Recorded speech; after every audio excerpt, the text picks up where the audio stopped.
You can see we're supercharging. We have to make this video. I have to make this video. Denise has agreed to be in this video with me. The first thing you need to know is that this video is probably not going to be able to be monetized, almost certainly, based on what we've seen already out on the internet and YouTube and what they will allow and what they will demonetize in this space, okay? Give us a thumbs up if you're out there. If you like the content, you can use the super thanks button and tip us, commensurate with the amount of value that you feel you're getting from this video. I don't know how long this is going to be, but I wanted to make sure that we're plugged in because we're traveling right now long distance. And I don't want to waste a lot of time, but I want to get this out as soon as possible. And that's another reason why it's live. Because if it wasn't live, it would take longer and this would be a huge file, that's for sure.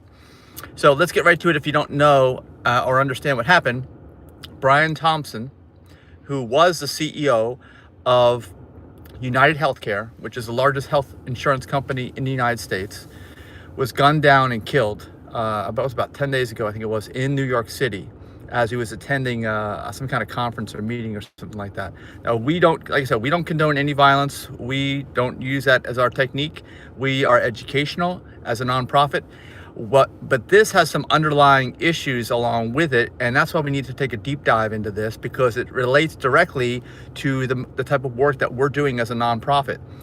If we didn't have this work to do, that incident probably never would have happened, and we wish it never would have happened. But I think you'll recognize during the course of this video that the perpetrator in this instance apparently has a message that he wants to get out to people. And the other part of this is, unfortunately, a lot of outlets are not even producing the message. I had to search it up a little bit. It wasn't that hard to find. But most of the the network things don't have it on there. I think it affects their advertising. It's another reason why this will probably be demonetized, because it's going to affect the advertisers who would normally be on here. It's going to potentially hurt their business. And so where do we go? This CEO is gunned down. He was earning about $10 million a year from what I can find. It's like the 4th or 5th largest corporation in the United States. Only Walmart and Apple, I think, and a few others are ahead of it. We'll read that in the manifesto. But the reality is, as we know, the average person's sick. It's not the healthcare system, it's the sick care system. So why would somebody go to an extreme like that? And, like I said, we don't ever want anybody to do that. We want to preserve life, okay? We want people to have fun. We want people to enjoy life. But why would someone feel like I'm trying to get into the mind of this person, Luigi Mangione, is that his name? Uh-huh. Okay. He's, I think, from Maryland, and you're going to find out, because we've done a little bit of research as to what happened to him. Okay, apparently he did this. Apparently he somehow 3D printed or modified a weapon with a silencer and was able to get all this done on his own. He got caught in Altoona, Pennsylvania at a McDonald's, I think like 4 days ago, something like that. And then that's when we learn more of what actually happened, who this guy is, what happened to him in his life, and why would he ever feel like he even wanted to do something like that, okay? Because I don't think the average person even feels like they even want to do something as extreme as this guy has done, right? And especially not hurt anybody, especially if he's talking about healthcare, So, okay, what we found out, Denise is gonna read something for us. Actually, it's his manifesto apparently that he recited to some people as to why he felt he did this. But of course, you need to know first of all that the average person is chronically ill. Okay, now why? Why is the question? Well, it's a very, very complicated and deep-seated issue, I'd say. So many people we know are chronically ill. They don't want to change their habits. They're not going to change their habits. And you got the health insurance company in there. Now, let me tell you what I found out about United Healthcare, all right, just as a background. Yes, they are the largest health insurer in the U.S. They also have the highest claims denial rate of any of the insurers. Not that that's specifically why this took place or the only reason involved here, because it's not. Although some of the bullets I think we saw had etched on a deny, depose, delay, or something like that. Like that's the manifesto of the insurance companies. Apparently, that's how they make their money, is by not paying claims. Right? They make more money by not paying claims. And apparently, not only did they have the highest claims denial rate there at United Healthcare, but in addition to that, the whole industry only pays back, I think, less than 30% of the money in services, in claims. That's unbelievable. I mean, we pay such a high rate, and less than a third of the money is ever even coming back to anybody. Most of it's going to overhead and claims denial and all this other stuff. And of course, we know it's sick care. It's not health care. It's United Sick Care. That's what this is. And of course, apparently they had a disgruntled patient, right? That's who this guy was, I think, apparently. I don't know if it was of United Healthcare. Maybe he sought out like the highest paid, biggest person in the industry. But what we found out with this guy, Luigi, is that he had back pain issues.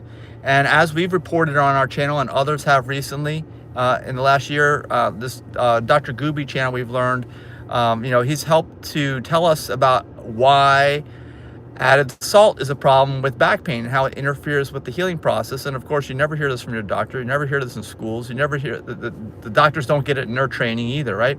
You don't even hear this stuff. And it interferes with the healing process. The body has a natural healing process. And the reason why, like they say, Dr. Gooby guy became disenfranchised, that's the word he uses, right? With the medical industry. Well, more than that, he was a surgeon. He was a neurosurgeon. He did back and spine surgeries and brain surgeries, I guess, all that, right? Is that most of his patients could heal on their own. They just weren't taught the right information. That's the thing. Now, this Luigi guy, we don't know if he had the right information or not, but we know he had problems. And from an analysis that we saw earlier of his situation, looking at his x-rays and other medical history that can be found on the internet, he had kind of a surgery that didn't go the greatest on his back. And so a lot of people just searching around, I find that suspected that Luigi maybe was a weightlifter, because he is kind of buff, okay? And with weightlifting, weightlifting is not about health span and longevity if it's bodybuilding. And I think he was kind of more, looks like he was more in the bodybuilding. And so he's going to the extremes, and of course he probably lifted something wrong and he probably screwed his back up. That's my guess, I don't know. But when he did, then he had to get it fixed, right? Once you screw it up. But the thing is, what they don't tell you is that your body, here comes another car, including your back and pain, will probably heal itself if you give it the right conditions. And he's never taught, his doctors are never taught, but worst case scenario happened, he got the surgery. And by the way, I have been recommended back surgery and shoulder surgery over the years. Never got it because I asked them, I said, are you gonna guarantee me you're gonna fix the problem? And the answer is no. So I didn't do the surgery. Why would you want to do that? Anyway, he did it. Most people do it anyway on back surgery. I did another video about this a couple months back. A lot of it actually has to do with disability and trying to claim disability and stuff like that too. And apparently there's also a botched, what was it? Was it called botched back surgery syndrome or something? It's not for any other surgery than backs. Other than people go through this because there's such a high failure rate in this area.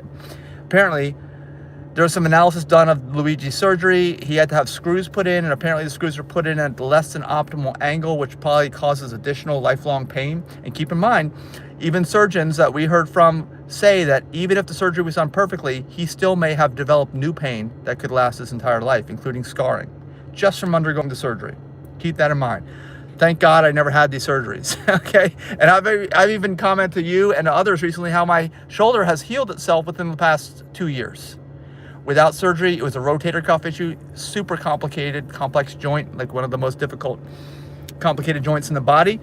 And it healed on its own, right? But it took about 30 years. And even this other Dr. Gooby said he had a back problem similar to Luigi, and it healed on its own within the last couple of years, but that was also probably like a 10 plus a year healing thing. And then you have to have the right conditions, meaning like little to no added salt, almost all plants, whole foods, right?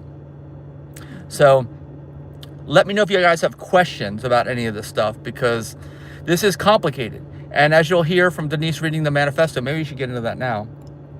She'll read the manifesto, and we're gonna analyze that as well. This is something that Luigi, I don't know if he gave it in writing or he went ahead and just voiced it, but somebody transcribed it, and Denise is gonna read it. So.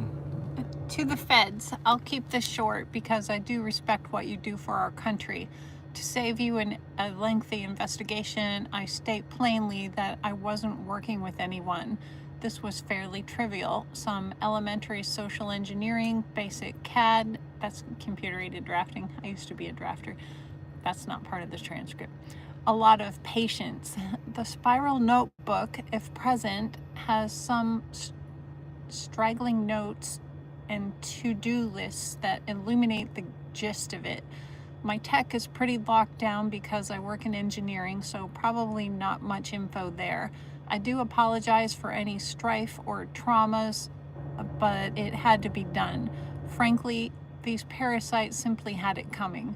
A reminder, the US has the #1 most expensive healthcare system in the world, yet we rank roughly number 42 in life expectancy.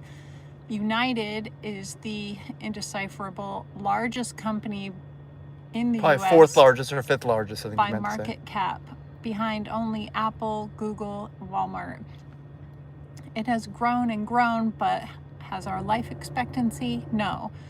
The reality is these indecipherable have simply gotten too powerful, and they continue to abuse our country for immense profit because the American public has allowed them to get away with it. Obviously, the problem is more complex, but I do not have space, and frankly, I do not pretend to be the most qualified person to lay out the full argument. But many have illuminated the corruption and greed, ergo Rosenthal, more, decades ago, and the problems simply remain. It is not an issue of awareness at this point, but clearly power games at play. Evidently, I am the first to face it with such brutal honesty. That's what he said. All right, now a lot of people online have talked about Brian Thompson, who is the CEO that was killed, that he was living the American dream. He's a fine example of how everyone should be because he grew up in Iowa or something like that, did really well in school and excelled and climbed the corporate ladder. But the reality is everybody has some responsibility for the type of work that they're doing. They have to have some type of a conscience, I would say, right? I mean, just because you succeed, make a lot of money, is that it? You know, I don't think so. I think that's probably one of the problems that we're facing right now. And I've made some other videos about this on my other channel, digitalnomad.net. Check it out if you want to. That I've talked about this is like end stage capitalism. Basically, end stage capitalism is where you've worked through most of the problems that most societies or countries can't work through, and you've succeeded and you've survived. And then what ends up happening is that the entire country is run by large corporations. Not only because the corporations have such influence and money, but they also hire all the lobbyists, aka, I don't know what you call lobbyists. I mean, most, in most countries, lobbyists aren't even, that whole concept is more like corruption in itself, you know, because they're directly influencing the lawmakers through, I don't know, trips, gifts, money, and of course they're intentionally there and they're allowed to be there. And of course, these medical industries, including pharmaceutical industries, they have giant incentives to keep this going. Now, Luigi said he's not the most qualified. Like we feel like maybe we're a little more qualified than he is, but I think he realized, even if, I don't even know what he realized. We do know that he had, from what we found online, that he had back issues that were unresolved. So severe and constant pain. That's horrible. We don't want anybody to have to go through that. The question is why? Did anybody tell him he could change his lifestyle? Did he even know he could change his lifestyle, especially the food? And does he need to, I don't think so. That's the thing. I don't think that was even in there. But of course, then he realized that he gotten himself into a situation where, because he had the surgery and the surgery didn't work, he may never be able to recover. And I can only imagine having back pain like that, where you've gone in, right? And you've cut and you've put screws in and all this other stuff, right? There's no going back to the way that you were at this point in time, right? There's no, I mean, you can't go back. Right, like if the screw went through a joint, can you repair that? And does it regenerate? I don't think so. I mean, I do believe that the human body does regenerate in general, but when you go in and you try to interfere with that, like these other doctors have said, just if they go in, they find, oh, I was wrong, sorry, you healed, there was nothing wrong with you, and let's close that up. Well, that's going to leave scar tissue. That's never going to go away, and that's going to cause potential nerve pain and other things that will last the rest of your life. Yeah. So it's bad. And once you've already had one particular type of surgery, does your claim get denied when you try to duplicate it? Well, yeah, I mean, he may, well, I don't know about duplicating. I just think that he recognized at some point, this is a smart guy, right? He had an Ivy League education, went to University of Pennsylvania, engineering. So he knows what's going on. I mean, he realized that he was, and by the way, his age, 26. Okay, he realized at 26 that he was screwed up for life. I think at this point in time. Now, and I think he maybe at that point he took a deep dive into nutrition and goes like, oh my gosh, if he would just tell us this, I mean, because we know from our own work, it's the 80-20 rule at play. 80% of all the health issues, 80% of all the surgeries, 80% of all the doctor visits are not needed if you just adapt the right habits. That's why I put bad habits in this video, because it's about the CEO. It's about this Luigi guy. It's about back pain. And it's about the underlying cause. What's the root cause? Bad habits. Now, why do we have bad habits? Like Denise, you were talking earlier about making sure that kids learn this stuff. Yeah. Right? They should learn it in elementary school before it becomes a bad habit. And they can teach their parents about it, about avoiding salt and oil. And it's more than just that, but just to give you an example, Denise was just talking about wanting to get a grilled cheese sandwich today. Of course, it will be fully plant-based, but guess what? Is that going to be low in salt and low in fat? No. Even vegan cheeses are high in salt. Yeah, and that's the thing. We're trained. Everybody is trained in this, like some people call it the matrix, right? It's a training. I felt like anyway, when we went to Uganda, we had exited the matrix for the most part for a period of time. Yeah. All right? Yeah. Because they were growing all their own food. There was bananas, pineapples, and watermelon everywhere. Right? And there's other stuff that wasn't the greatest, but... And when we went to restaurants, they could make our food without oil and salt, whereas here we get turned away. We get told they can't do that. They've already got everything made up and go somewhere else. Yeah, and that all feeds into the negative feedback loop of the sick care system and the way this whole late stage capitalism has been fully corrupted. So if you see people who aren't happy and can't figure out why, maybe even if they don't understand it, some part of them realizes that they're trapped into this degenerative system, because that's what this Luigi guy has said. Now, here's another thing that we heard today as well. It could be possible that he released this manifesto, this Luigi guy, and he's going to go to trial. He's got an attorney now. And apparently, I don't understand the law, but you all can comment below if you understand this, that he could say that, okay, you've been found guilty of killing this person, whether you admitted it or not. But we, the jury, if there's a jury trial, which I believe there has to be, find that this system that you're within is corrupt. And we want to send a message to the system. We could basically just let you go. Right? And if they let him go... That's up to the judge to determine the sentencing. The jury just decides if he's guilty or not. Okay, so that... I don't know. No, I'm not an attorney. Well, we're not offering legal advice, and we're saying don't do this. Don't do any of that what was done. We're just speculating on what could happen here, because, you think, oh, well, it's just one person. The system's so vast and large, it can't do anything. That's not true. If a jury can come back and send a message, well, then that's going to be like you were talking earlier about CEOs in general got to fear. I don't think so. It's only the CEOs that are working for or directing companies that are inherently immoral. Those people should be worried, because they shouldn't be doing that. They should have a conscience. They should exit. If they can't make the change that they know needs to be done, they should get away from that company. Not all insurance companies are immoral. I worked for Erie Insurance, right, and the bulk of our money was spent on claims. But health insurance, I think it's a little more corrupt, but it's also not their fault that a titanium screw costs $1,800 either. The whole system is corrupt. Well, let's run it back though. The titanium screw for the back surgery that probably never even needed to happen had they had the right education. That's what I'm saying. The whole system is corrupt at every level. It's a negative feedback loop. It's a we're not talking about property insurers, so that's a whole other thing, okay? We're talking about people's health and what they can do to avoid being trapped in the system. That guy was trapped in the system. Okay, yeah. That's the problem. He couldn't even get out. He was stuck, and they were controlling everything and profiting. As an example, I've always been running my own business. Okay, I'm 54. We're both 54, if you wonder how old we are, if you haven't seen this video before. And I remember back in the day, early 90s, I was having to buy my own health insurance. And even late 90s, even early 2000s.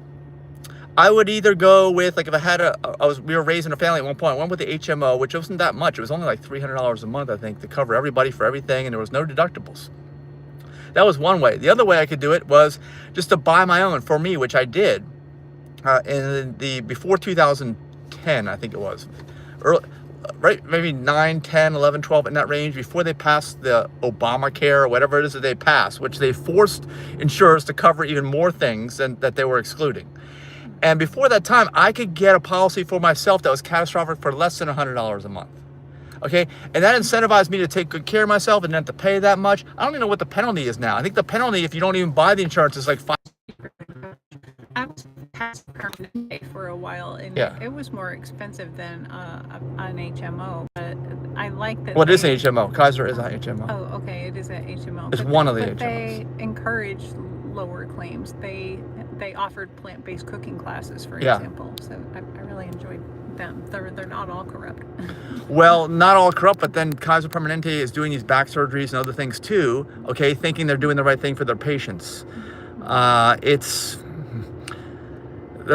all kind of trapped in this whole paradigm, because the pharmaceutical companies, as we've alluded to, also are, as I heard today, which I totally believe, the dream customer of a pharmaceutical company is someone that's sick but not too sick, where they can live out most of their life and be on pharmaceutical drugs that you have to prescribe the entire time. And that's basically like most adults now. Even if they're not, if they're not diagnosed with their underlying diseases, they have them, and they're just not going to the doctor because they don't want to participate in that. And I've seen many people like that. They don't fully understand it, but they know something's, even your mom, something's inherently wrong. They really do know that something is inherently wrong with the system. And that's, I guess that's what Luigi said right there in his manifesto, right? Is that everybody knows all this. Whether you admit it or not, that's a whole other question. But everybody already knows all this. And yet it still goes on. That's what he said. Let's put it this way, Denise. How would you accurately describe the amount of resistance from the average person that we receive for the work that we're trying to do here in the nonprofit? It's pretty bad. Yeah, people don't even want to listen to it. They don't want to know that they're doing something wrong. They don't want to change their habits, and then they just want to go with what tastes good. Yeah, that's the taste buds over the whole rest of your body that this bitches and moans and complains, aka disease or pain or back pain. Like I said, I didn't even understand that back pain was related to added salt till this year. I was just nitpicking about that. Yeah, so like what you said is correct. We recognize, being in this space, how difficult this is. We would never want anyone to, commit any acts of violence or death, because we want to prevent death. I don't understand. Maybe this guy has a number of things wrong with him mentally. I don't know. I haven't heard any kind of mental, because others have alluded similarity to the Unabomber, which I think everyone agrees. Even if he had a few good points, he was mentally unstable and never should have done what he did. We're trying to do it through the right channels. And it's not like it's easy work. It's not like we're converting everyone we talk to. It's like nobody wants to hear that they are personally responsible for the bad situation that they're in. Right. And I know that, and I'm talking on every level, from the patient up to the CEO, right? Nobody wants to hear that they are personally responsible for that, or that they are the cause of the issues that they're having. Yeah, and this is not, it's a totally unsustainable way of living. That's how I would put it. That's why we came up with our definition on our website of sustainable veganism, and we follow that. And these systems, these sick care systems, these sick care insurers, the way that the whole medical practice is run, it's kind of like the farmers, right? The farmers say, "Oh, you vegans, what do? You put us all out of business." No, why don't you start growing plants? Right? It's like all these nurses and other allied health and doctors. Well, what if there's not all these sick people coming in because they're taking care of themselves and we don't have any business? What do you expect us to do? You're gonna put us out of business? No, you can coach people. All your patients would love to hear from you what they need to do so they don't get sick, right? Mm-hmm. And yeah, they do need help. They're not gonna do this on their own. They need your guidance. My coffee's getting cold. Yeah, and actually. Yeah, we went to Starbucks. I wish we had our own cups so we don't get the microplastic lining in there. We're just taking a deep dive in here into this. But also if you go to their actual locations, meaning they're an individual building or an individual condo in a strip mall, not like in a Target or a Harris Teeter, because those are not corporate owned. All the ones that are not within another store, like a Harris Teeter or a Target, they're corporate owned, and they use reverse osmosis water. That's the thing about these things. Yeah, the caffeine's probably not the best for you, but also the poison water. That's what I call it. You hear me talk about it all the time, right? I'm not drinking that poison water. Yeah. The water they make the stuff out of is terrible. Yeah. Wow. And then you combine this with people. I combine this with people like, you know, Chef AJ, who has announced that she has lung cancer. Yeah. And John McDougall of the Starch Solution, who died, and the family refuses to give the cause of death. You know, I think we're way off. We're way off where we need to be, but we have the knowledge. That's the thing. Because I keep telling people this all comes back to ripe fruit. And we have so many pineapples here. Here's one right here.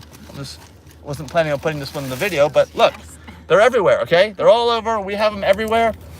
We can find them. We have transportation systems, even if we don't live in the countries like Uganda, where they're growing pineapples everywhere and selling them on every street corner. We have a long way to go, but I don't know. I'm optimistic, Denise. I mean, I wish this issue didn't happen. However, it did happen. We're just reacting to it. And if it raises awareness, then you could take something that's horrible, even terrible, the worst thing ever, and turn it into a good, turn it into some kind of good, because it wasn't like it was a random shooting or something like that, okay? Because that's senseless. We don't even understand. Even this is senseless, okay? And like I said, we're probably gonna get demonetized from even making this content. I can't even. It's like the news outlets can say whatever they want because they're the ones that are getting paid by the advertisers. But then you get somebody on social media, and we've experienced this before. Then you get shut down, even if you're alluding to something that they don't necessarily want to hear. We've lost groups, I'd say, over stuff like this. It doesn't even have to be anything that they have to prove. The social media just shuts you down, and you're gone. You're done. For speaking the truth. Yeah, yeah.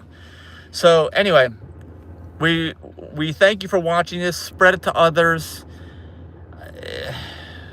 I mean, like I said, it's horrible. It's terrible that it happened. But the fact that some people are so frustrated, and this is somebody in their 20s, right? That they feel that they had to go out and do something like that. You've got to understand that there's something deeply flawed here with these systems, that nobody ever designed like this from the beginning, and they never would. But that's where we are right now, end stage capitalism, and we need to do something about it. Okay? And yeah, don't think that just because you go to school, you get a degree, you follow some path, you climb the corporate ladder, and you become like the top. That's not the American dream. If you're in an industry that is, I don't even know, how would you describe the sick care system? Hurting people. It's not helping people. It's just generating profits. Yeah. That's what it's all about. Profits for shareholders. For that made up dollar, right? It doesn't even exist. It's sad because the real wealth is your health, and these healthcare companies shouldn't even have the health in there unless they are healing people and are tracking that and promoting that. When's the last time you heard a healthcare company saying anything like that? They don't say that because they can't, because that's not what they're doing. But anyway, we're here. We've got events. We got our health optimization cruise. We got a health optimization safari. Check out plantbasedevents.info. That's our calendar. Plantbasedevents.info. And if this is, like I said, we're going to get demonetized on this one most likely. If it resonates with you, you can go down. I think there's like 3 dots in the right corner or something. Super thanks. You can tip us if you want to do that. It goes directly to our nonprofit. It's a 501c3, so it's tax deductible for you. That's one way the government's helping you out, right? That's the thing. They don't have to. The government doesn't have to say any of this stuff. You got to get people like us volunteering their time to say something like this. So, anything else you want to add in closing? All right. Thanks for watching. We'll see you next video. Bye. Bye-bye.